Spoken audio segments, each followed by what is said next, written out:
श्रीराम. आज गुरुपौर्णिमा. गुरुपौर्णिमेच्या तुम्हा सर्वांना खूप खूप शुभेच्छा. आज 29 जुलै श्री ब्रह्मचैतन्य गोंदवलेकर महाराज यांचे आजचे प्रवचन.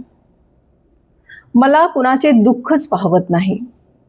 पुष्कळ मंडळी यावीत, आलेल्यांना खायला घालावे आणि भगवंताचे नाम घ्यावे, या 3 गोष्टी मला फार आवडतात. त्या जो करील त्याला हयातीमध्ये कधीच काही कमी पडणार नाही. जो माझ्या स्मरणामध्ये प्रपंच करतो त्याच्या प्रपंचामध्येच मी आहे.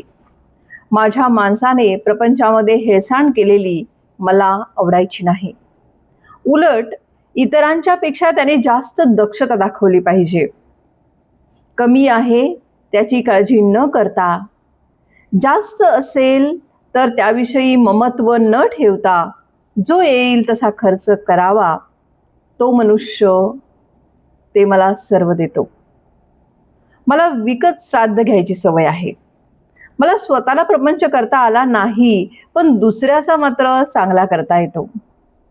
माझ्याजवळ एकही पैसा नव्हता आणि खाणारी माणसं पुष्कळ होती, पण मी कधीही काळजी केली नाही. मी आजपर्यंत पैशासाठी कुणापुढेही जीभ विटाळली नाही.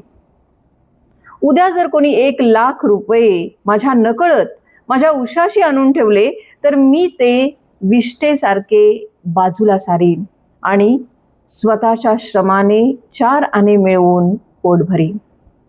मला आवडते की 1 लंगोटी घालावी, मारुतीच्या देवळामध्ये राहावे, भिक्षा मागावी आणि अखंड नाम घ्यावे. हे करायला कोण तयार आहे? मी आपला नामाचा हट्ट कधीच सोडला नाही. मी जरी जास्त गरिबांचाच आहे तरी मला प्रपंचात कधीही दैन्यपणा आवडत नाही.